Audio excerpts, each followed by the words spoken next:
Direct mail wasn't big back then in those early days. There wasn't a ton of direct mail like there is now.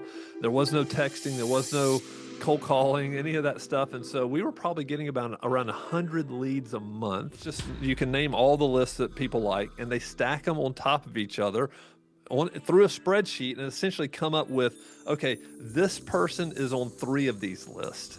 We've got to figure out something else to do because all of our investors went away. And we had a big line of credit at the bank where we were not like wholesaling in the sense of we weren't just like flipping contracts. We were actually taking properties down. We were in negotiations. Investing in real estate, they're winning, they're making money. What's up, everyone? Welcome to the Real Estate Educators Podcast, where we provide the education you can build on. I'm your host, Kevin Amolsch. We are back with another fantastic episode. I'm having so much fun with this podcast, helping real estate investors and real estate educators. So you out there building up a portfolio, maybe fixing and flipping houses, or are you trying to provide content to real estate investors? This is the podcast for you. Got a special guest with me today, someone with maybe more experience than I have. More than 1 decade he's been in the business. He went from 30 properties of his own, managing them himself, to now being the vice president of marketing for a rather large property management company, Evernist Property Management. I think I got that right. So welcome to the show, Spencer. Thank you, Kevin. Thanks for having me. Yeah, well, when when you said decades, I was like, wow, has it really been that? Am I that old? I guess I am. I don't know. So I think I'm coming up on 23 years in real estate investing. I had my first rental property like 23 years ago, and I just went from there. So you maybe similar amount of time. Well, tell me how many decades has it been? Yeah, so I started in 2003. So same as me. Yeah. So just right there, maybe a little bit behind you, maybe 1 or 2 years behind you. But yeah, 2003, the latter part of the year, with some friends, I bought a Homevestor franchise, and that was if you've ever seen any big billboards in your city that say "We buy ugly houses," that was the Homevestor brand back in the early 2000s, and so I bought the first franchise here in Birmingham, Alabama.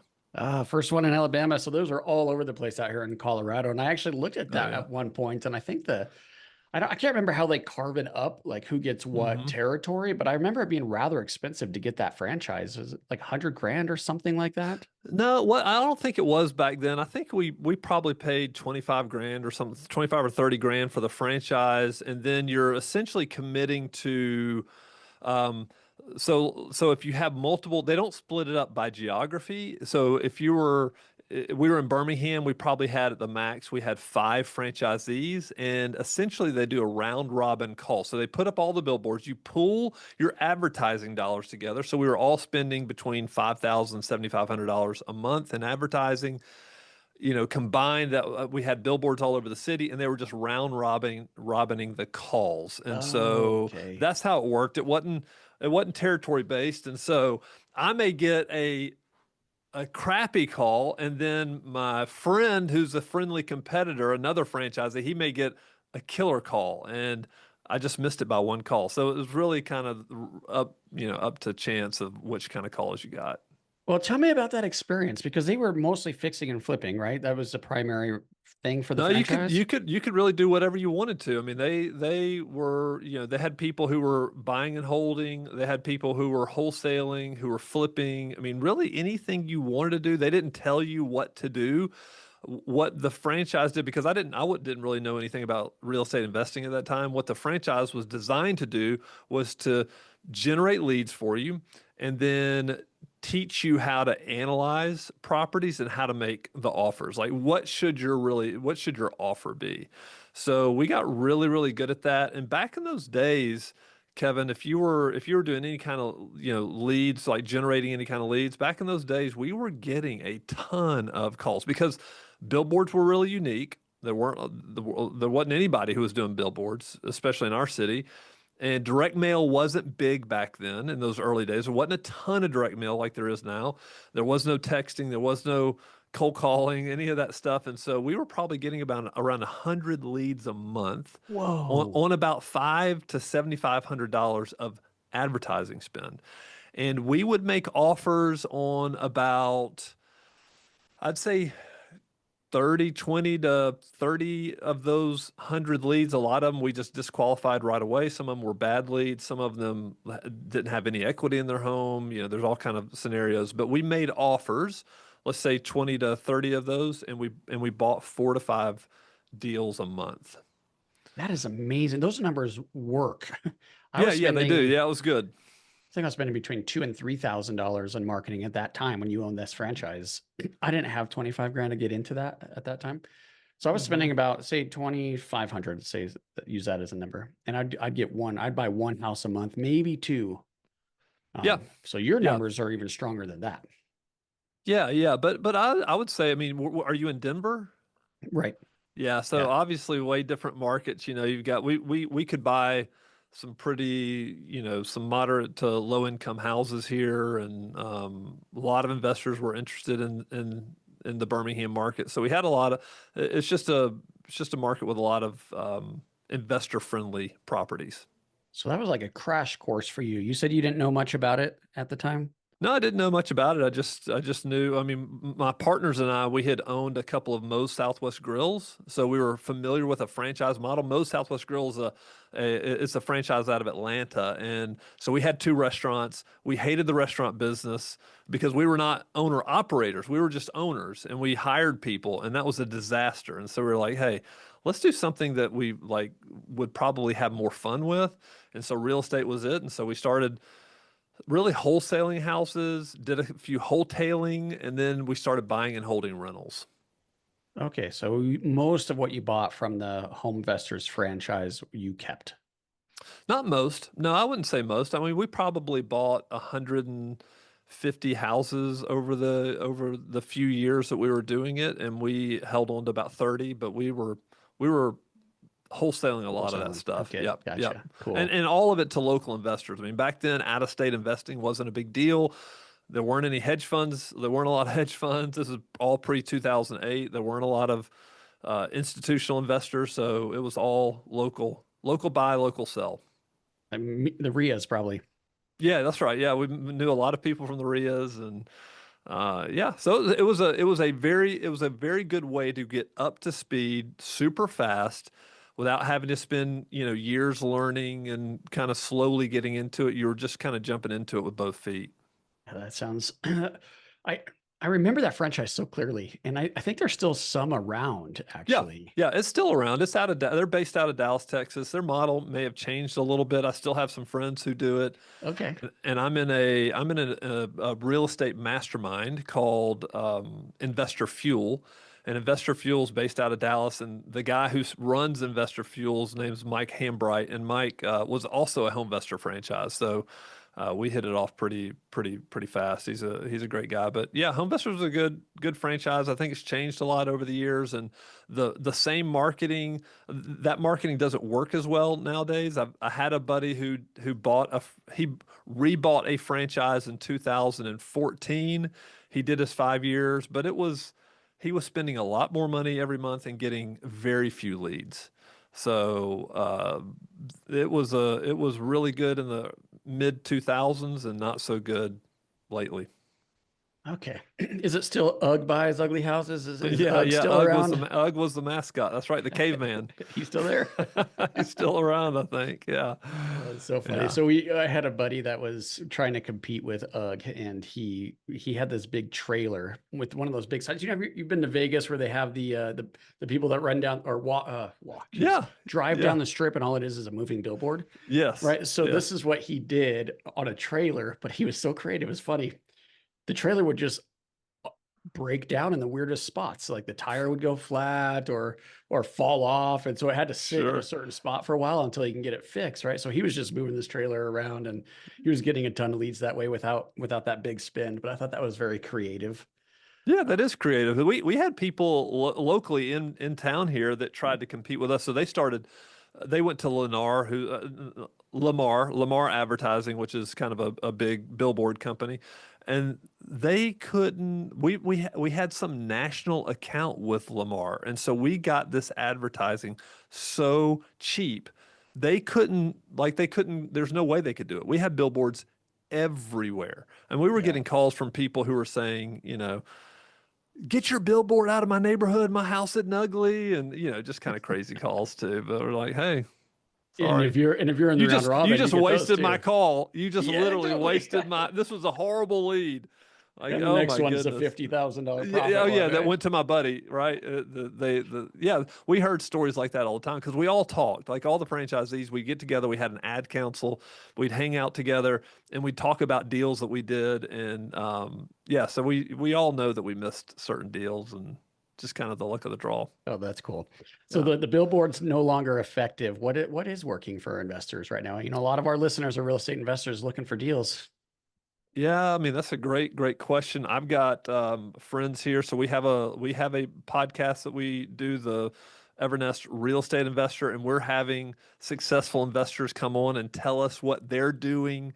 So we just had a guy on from he runs a business in Pennsylvania, two small counties, and he's doing a lot of list stacking, and so like he talks about exactly the lists he pulls and how he stacks them up. He said that is working extremely well for him. He's essentially five timesing like his ROAS, his return on ad spend is 5 to 7 times.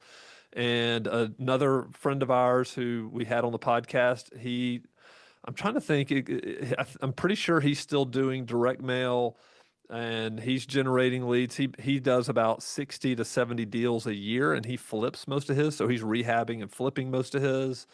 I've got another guy that I know. I mean, it's just a lot of direct mail. They used to do texting. That's not working anymore from what I've been hearing, but a lot of direct mail. And I think direct mail really is kind of the roll of the dice because nobody really needs it until they need it. And so I can't tell you how many people have been like, they opened up their drawer and they're like, "Hey, I found this. I had, there's 20 mailers and yours was on top, and so I'm calling you." So I think what I'm hearing right now in the market is a lot of mailers are working. That's interesting. So the post office isn't as reliable as it once was, and Hmm. so it might take you a little while to actually get the thing delivered, but it still sounds like it's still effective.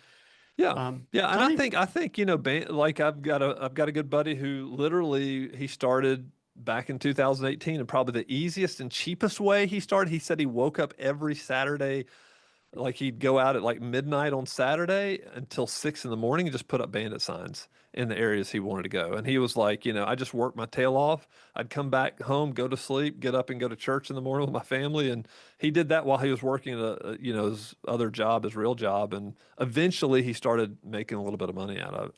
So, Good. Yeah. I had a lot of success with bandit signs, and I would hire college kids to hmm, go hang them for, back then it was $1 a sign plus every house I bought, they would get a little commission.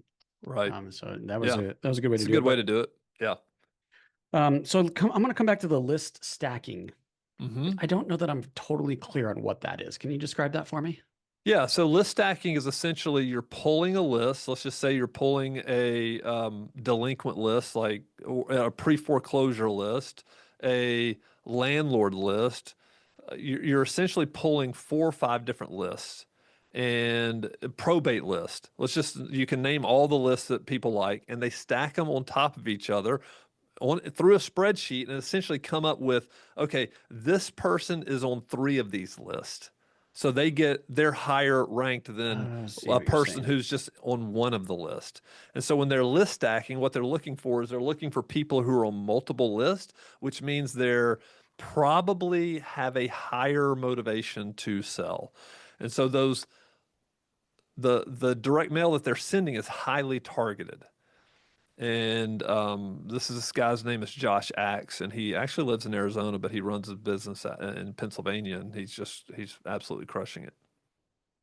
Do you get these from like list brokers? Do they help you list stack, or is this something that you have to create on your own? So the thing that he does that, and I wish I could remember the name of the website that he uses.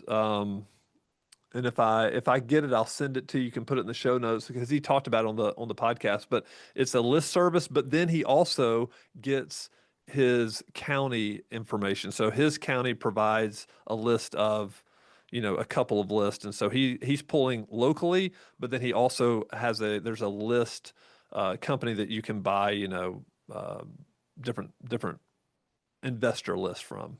Yeah, I haven't done this in a long time, Spencer, but I remember that if you just like Google list broker, Hmm. there's a lot of different companies out there that will sell you these lists. And that's Correct. Yeah. probably the easiest. It's sometimes can be a little expensive, but it's probably the easiest way to do it. It is. It is. And then you got to figure out, is that I guess if you use a company, you got to figure out, was this a good list or not? And probably the best, to me, if you want to get super targeted and not just like a shotgun approach, then list stacking makes a lot of sense. It does, however, take work, right? I mean, you've got to pull the list and you've got to figure out how to merge all the lists and find the commonalities and find the people who are on two or three or four or five of those lists, and then pull them out and mail them. But if you're willing to put in the effort, then from what I've heard, people are finding good results. Now, another something else, I'm a part of this mastermind. A lot of people are saying a lot of them are actually using TV ads these days. Really? Yeah, yeah, TV ads, and some of them are streaming TV. So think about Roku and things like that. Yeah. You can be very, very targeted to the area that you advertise in, up to the down to the zip code. Like I only want to advertise in this zip code. So and it's cheap. It's relatively cheap. So your cost per thousand impressions is relatively cheap, and so several investors are finding success with that. And there are companies out there that will help you do that as well. So that's something else that's working for certain people. It doesn't work for some. It works for others, and so you just kind of, I think, have to experiment in your market and figure out what works. What gets the attention of people. Yeah, I hear TV and I'm like, oh my gosh, there's no way that works. I've tried, I haven't tried TV, but I've tried lots of radio. I've never Mm. bought one house from radio. And so Have you I'm saying, not? yeah, Interesting. it's interesting because I'd have the host. I do talk show, right? Because then Hmm. you're supposedly catching a more in-tuned listener, like they're actually paying attention. Yep. And I'd have the host reading the ads, and it still didn't work. So I was like, Yeah. Right. Right. Right. Right. direct mail Yeah. works though. Yeah, direct mail definitely works. And I'll say there's one investor, and she's out in California, and she has a hat, and so she's really using the TV as branding. She's wearing the hat all the time. So she has a very distinctive look. Another thing, and she brought this up. She goes, "How many women buy houses? Not many."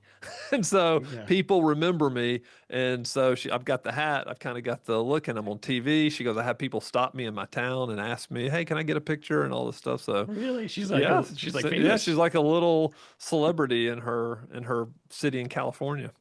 It's amazing that how that happens. We have an attorney in town that's actually Mm. rather famous because it's just the ad spend. Yeah, Like that's right. It's everybody just ad knows him. spend. Everybody knows him. Yeah, that's right. He bought his popularity, right? He bought his fame. It is On possible. billboards, probably, right? A Or lot of TV. billboards, Yeah, a lot of billboards, billboards. Yeah. bus like like bus ads. It's Hmm. always the Yeah, attorneys, right? it is. It is. All right. So you did the franchise. You bought Hmm. a lot of properties. You were managing them on your own, renting them. Then tell me about the transition into full-time property management. Yeah, so the transition was over several years. So in 2008, the business just like imploded, right? Great financial crisis. And so we were flipping and wholesaling a ton of houses, and we were like, okay, here we are. We've got to figure out something else to do because all of our investors went away.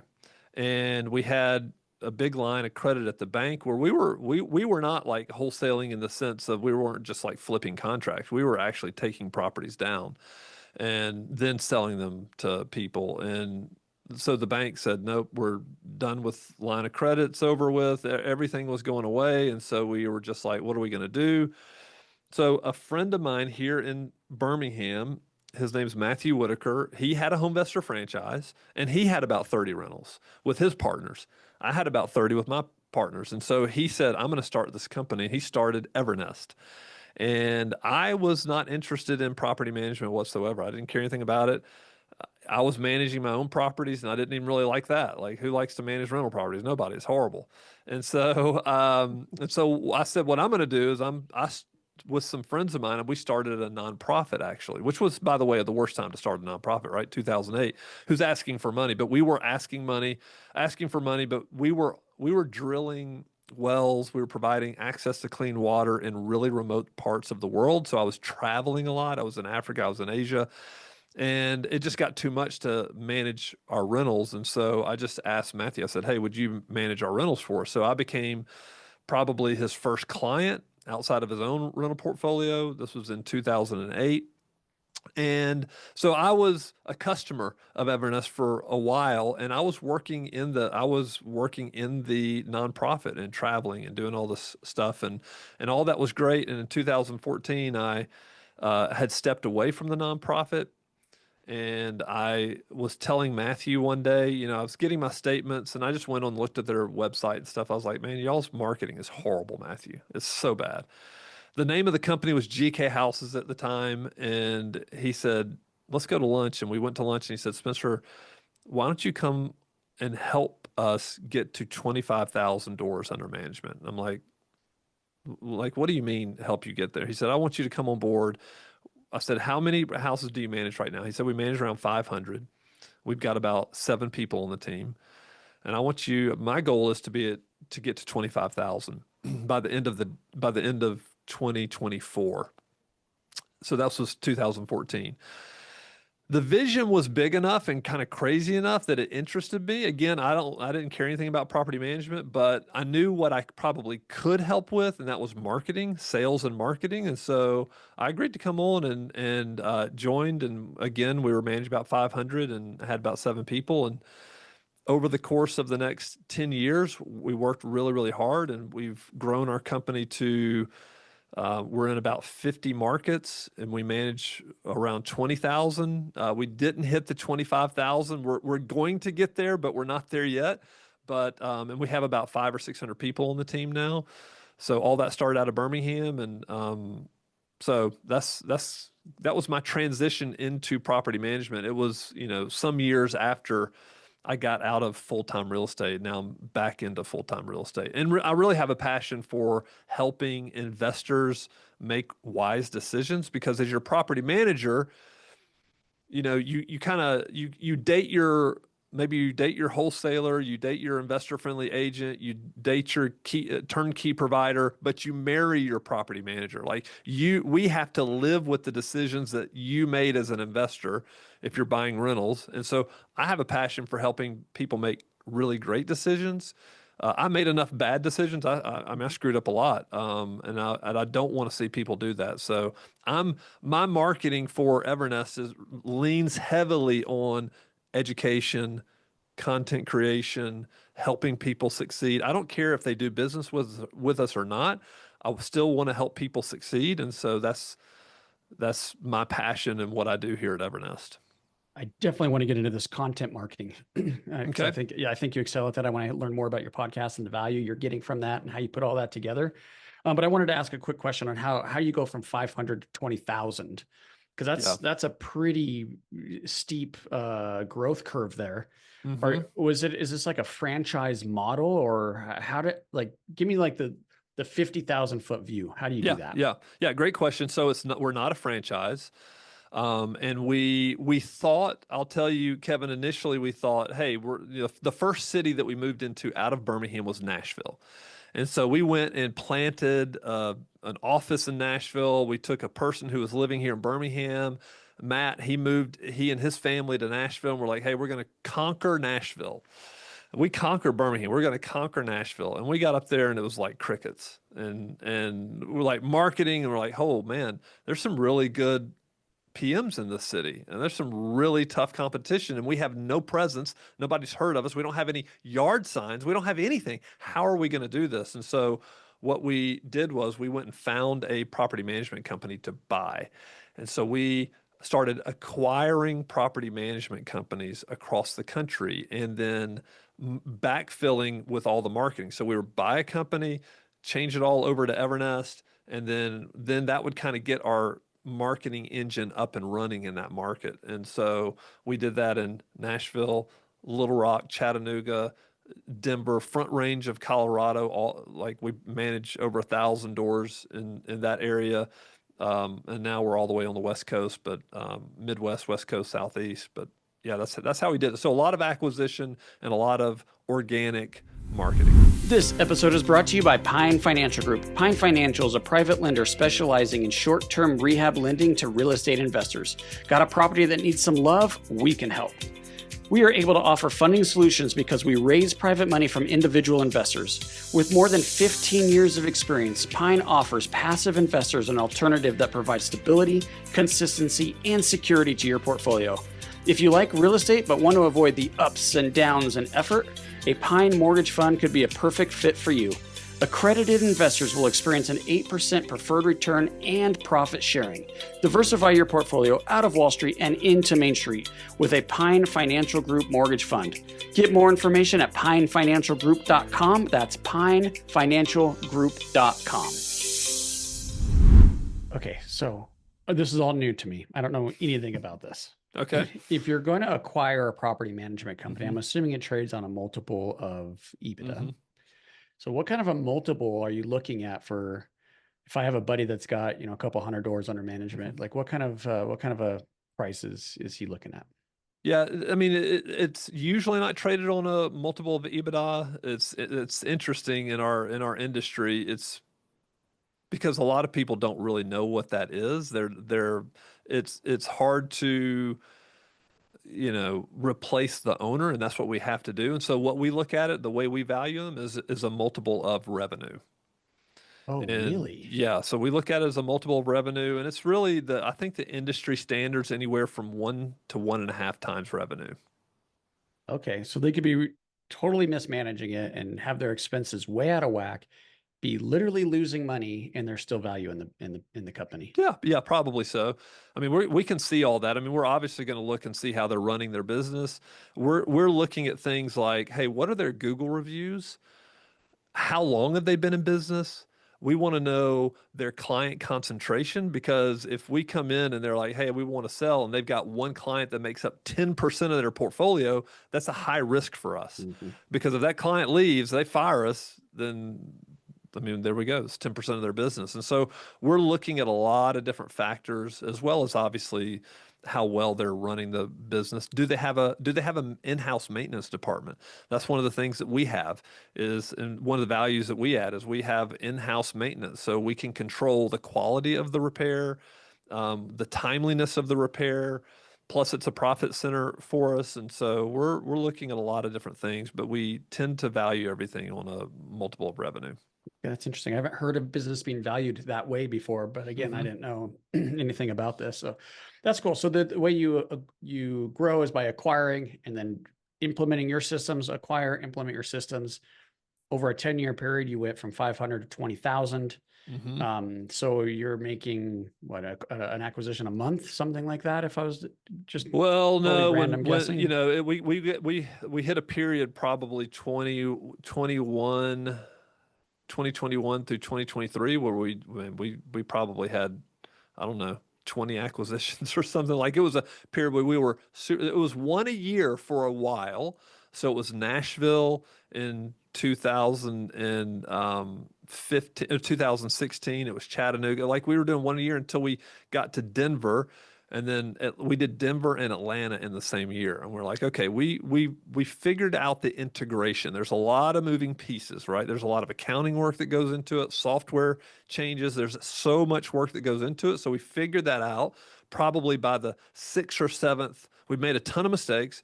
So we had an acquisition checklist. We knew everything that needed to be done. And so then we felt like, okay, we can absorb more than one a year. And so, there's a period there when obviously, the M&A market was super hot when money was cheap, before interest rates went up, and so we stockpiled a ton. And the last one that we did was in December of this past year. We did a pretty sizable acquisition that put us in the West Coast, and but we're still acquiring. It's just the market's cooled down a little bit for it. Yeah. Yeah, and in places like Denver, where you have these regulations that just seem so silly, they're starting to come in, and a lot of people are like not interested in owning rental properties in certain markets, right? Just it so leans towards the tenant that it makes it not profitable for the investor, which is sad, because then you have the affordability problem that everyone complains about, but the regulation actually makes it worse, right? Yeah, we've seen a lot of investors in Denver actually selling properties, Yeah. like selling and moving, moving like 1031 into different markets, Yeah. right? Maybe Just like, Alabama. yeah, maybe Alabama, maybe somewhere in the Midwest. I mean, they're 100% landlord friendly areas and more investable markets, but there's danger in that too, right? Sure. If you're used to a B class neighborhood, A class neighborhood for your rental, and then you think that you're chasing yields in the Midwest and you're buying in St. Louis and some somewhat shady market, it's just a lot to learn. And so this is somewhat dangerous. Yep. That's why you need a good property management like you.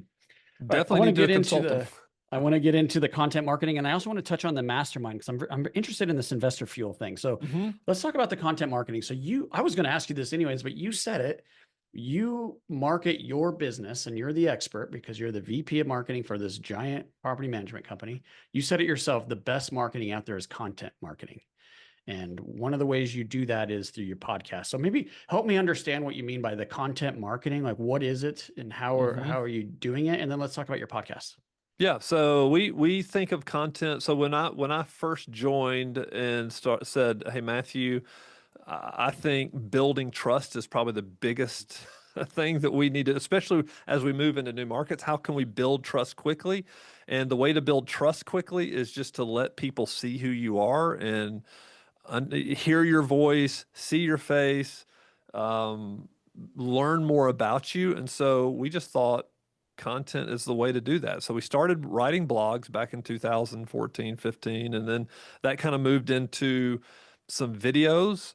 And we were doing some really horrible YouTube videos. I mean, it was really horrible for a long time. I mean, we were doing some really bad stuff. Thankfully, because it was the old brand GK Houses, a lot of that is off our YouTube channel now. So since we rebranded in 2020 to Evernest, we started all new content. But then in 2020 we decided to start a podcast, and we just were like, hey, how can we've learned a whole ton. How can we help investors? How can we'd love to interview investors. And these are not even our clients. We'll interview people who aren't our clients because at the end of the day, what we want to do is we want to build a platform and help investors make really wise decisions. And so that's the whole point. Like it's kind of like this Zig Ziglar thing. I think Zig Ziglar said, help enough people get what they want and you'll eventually get what you want.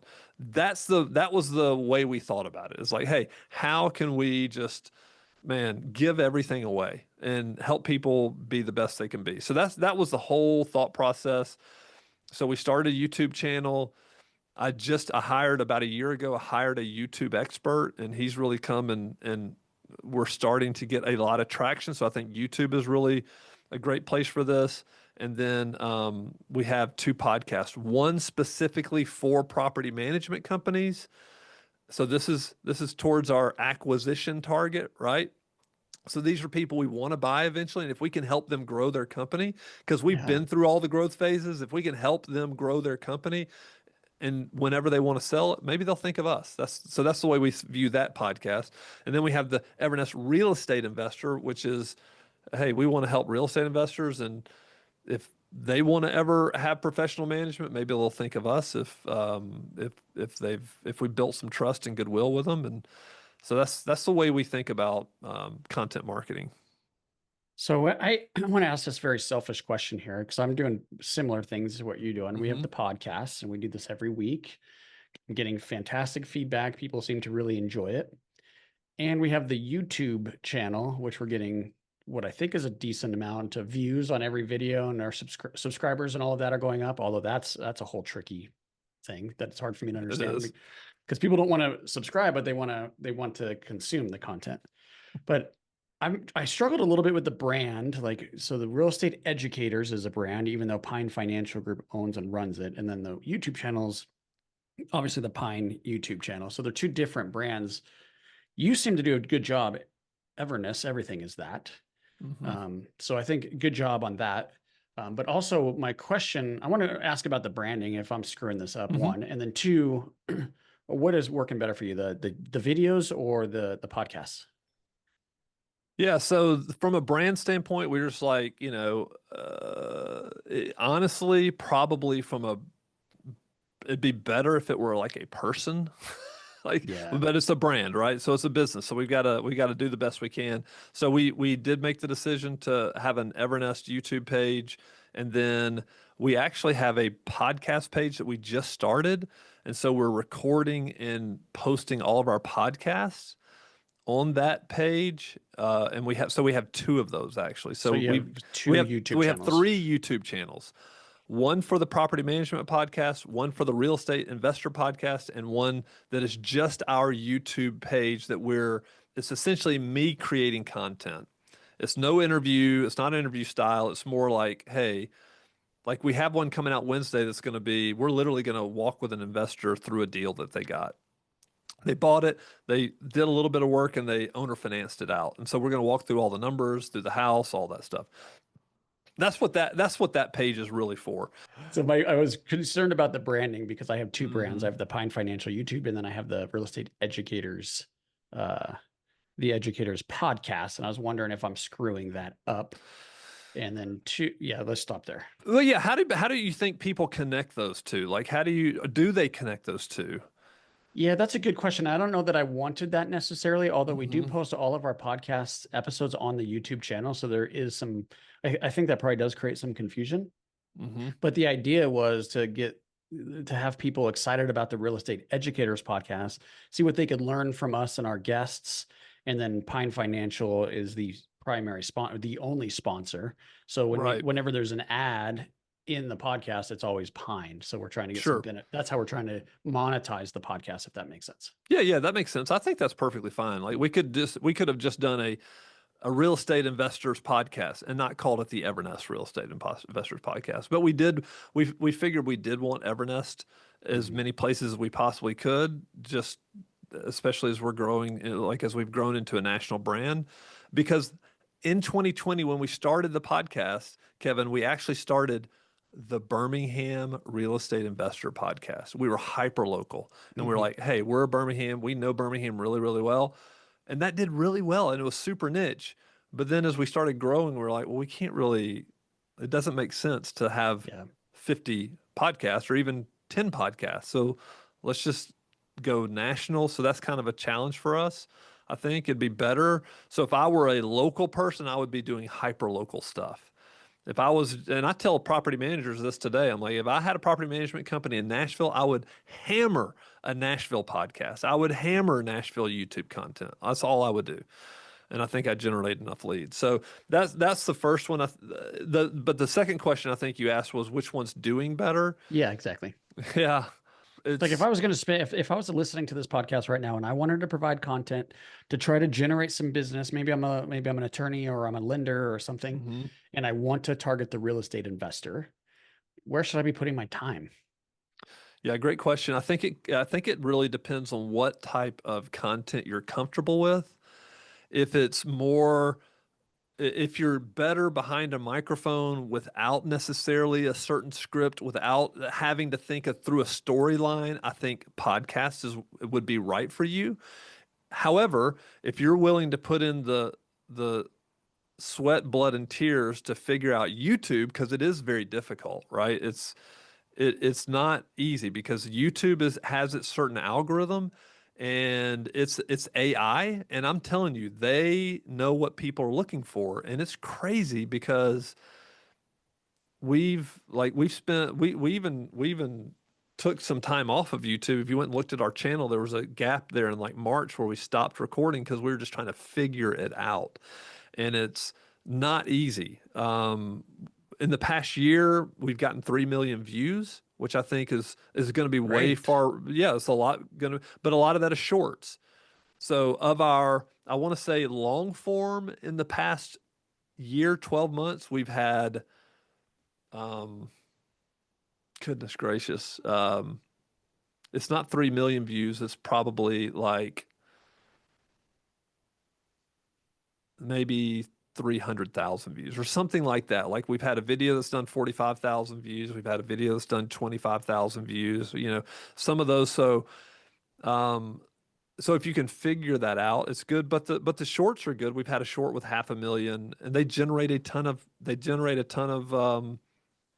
subscribers. So we were when we started this past year, 12 months ago, we were like 1,600 subscribers, and now we're at over 8,000, like 8,300, which is not big, but it's Good. a start for us. Like it's a start, and we're going to keep pumping this stuff out there.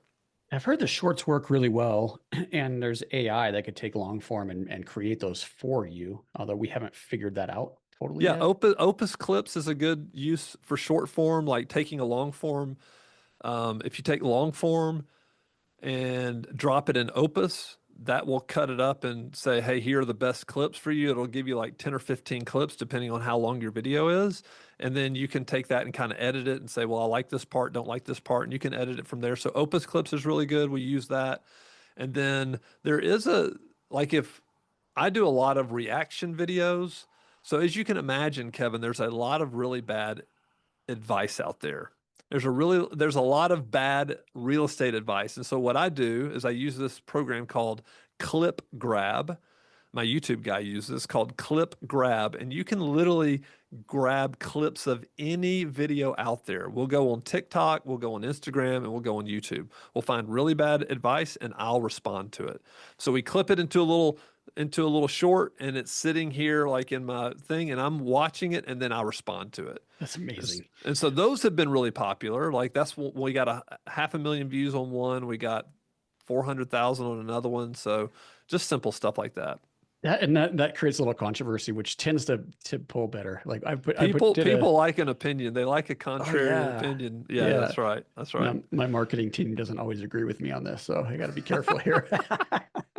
Yeah, you got to take gonna- risk. I mean, you got to figure out what works. But I will tell you, the best in the world at YouTube know that there needs to be a story, and they know that the title and the thumbnail are about 80% of your work. Yeah. And then the first 10 seconds has to be spot on, or you will lose people so fast. And then from there, it's like, do you have a story? Do you have like something really, really interesting? So probably one of the best that we've been trying to learn from is Daryl Eves. That's his name. He wrote a book called The YouTube Formula. He's also a coach and a consultant, and he's really good. He's been partners with Mr. Beast, or he is partners with Mr. Beast, and he's done some really, really great work out there in YouTube land. And yeah, he's phenomenal. And so we're trying to learn as much as we can to try to blow this up. We want to, like, our goal is to get 100,000 view video, long form video here pretty soon. So that's what we're aiming for. Oh, this is great. Daryl Eves for YouTube advice. I wrote that down. We are out of time here, Spencer. We actually went a little bit long, as you can see. So I'm going to wrap up here, but I want to get the information on the podcasts and where we find you on YouTube. But before we get into all that, I'm going to go through my notes real quick. I'm going to go fast here because we're out of time. I just want you to tell me if I'm missing anything, if there's anything you want to add, and then at the very end, just give us a final piece of advice for the listener. That'd be fantastic. And then I want to get all the contact info. Okay, so we started off with your story. You learned a lot of what you know about real estate from the franchise experience. And then you joined a mastermind, which we didn't get to. We got to maybe have you back on because I want to dig into this. I'm part of masterminds. I love it. I think it's one of the things that have made the most impact in my success. Yeah. But yours was the Investor Fuel Mastermind. Then we started talking about how to find the deals because the billboards aren't working anymore. And we went into a lot of detail about direct mail, and we said list stacking. And I've never heard the term before. I did not do that when I was doing direct mail, but you helped me understand what that is. And that's really getting the perfect target list by, well, we talked about it on the show. So go back and listen to that. Direct mail still works. Texting is not working anymore. Bandit signs is so, it sounds like. But what we're trying to do is build trust quickly with our marketing. So we do that. The good way to do that is with content marketing. And you do that by letting people see who you are, like peel back the curtain a little bit. And you could do that with YouTube and podcasts and that sort of thing. And then there's a Zig Ziglar that, oh man, you brought me back when you said that. You could have anything you want. Right? Yeah. Oh gosh, I would still listen to him. You can have anything you want, just if you help enough other people get what they want. I think that's how he said it. That's right. Yeah, that's right. Focus on your content and what you want to do. So if you want to be a content marketer, which is why you're probably listening to this podcast, do something that you enjoy. If you want to tell a story, maybe it's YouTube. If you don't want to tell a story, you just want to hang out with people like Spencer here, then you might want to do a podcast. You said the shorts are really doing well for you on YouTube, and Opus Clips is a way to use AI to figure out the best clips there. Clip Grab, I'm definitely gonna look into that. That's freaking awesome. Yeah, I you know. need it. Yeah, create some controversy, that'd be great. And then Daryl Eves for YouTube advice. He's a good not mentor, but a good expert at the YouTube, Yeah, and he could great probably idea. help you with that. So those are my notes. Is there anything you'd like to add to that? No, I think that's great. That's about everything. Cool. Well, I don't know if you thought about a piece of advice here, but let's get you said the two podcasts. Mm-hmm. Remind us what those are and where we find them, and then the YouTube. How do we get a Yes. hold of you? And then final piece of advice. Yeah, so the two podcasts are, we have the Evernest Real Estate Investor podcast. I'm a co-host along with Adam Hobson, and then we've got the Evernest Property Management Show, which is specifically aimed towards property management company owners. And then our YouTube channel is, I don't really even know the name of it. You can just look for the Evernest YouTube channel. I know we're going to pop up there. We also have a YouTube channel for both of those podcasts. And then final piece of advice, I think, as I love Steve Jobs, and I think this piece of advice comes from Steve Jobs. He talks about like success is not necessarily what you say yes to, it's everything you say no to. And so there's in my opinion, there's a huge benefit to focusing on something and sticking with it for a long period of time. And it's like this compound interest over time. If you're creating content, if you're marketing, it's not necessarily figuring out on day one or having some huge success. It's like essentially the courage not to quit. Find something that you love, find something, focus on that, and keep going. Don't give up. Guess what? Our first, 50, 75 podcasts were probably horrible, but we've just gotten better and better and better and more comfortable. And, ultimately, it's definitely been paying off. So that would be my final word. I love it. I wrote down courage not to quit. In my home gym, I spend a lot of time in there, and I put like a decal phrase, and it's be stronger than your excuses. And this reminded me of that. So the courage not to quit. So that's great. Well, Awesome. Spencer, you were gracious with your time, over 45 minutes now, this is maybe one of the longer, definitely one of the longer episodes we've done. So really appreciate you giving us your time and trying to help our listener. That is huge. And we really, really appreciate you for that. I know you're busy. So thank you. Well, no, Kevin, thank you so much. I appreciate it. Always love to hop on a podcast and talk to fellow investors and content creators. It's a lot of fun, isn't it? It is. It is great. It's great. Yeah. Well, for the listener, you have other podcasts you could be listening to right this second, and you chose the Real Estate Educators podcast. And for that, I am so grateful. I hope you got a lot of value like I did with this episode. If so, please help us out. We want to help more real estate investors just like you. We could do that by a 5-star review, share it with a friend, and I hope you make this day a great one. Hey guys, I hope you enjoyed this episode as much as I did. If you did, please be sure to follow and leave us a review. Oh yeah, and tell a friend.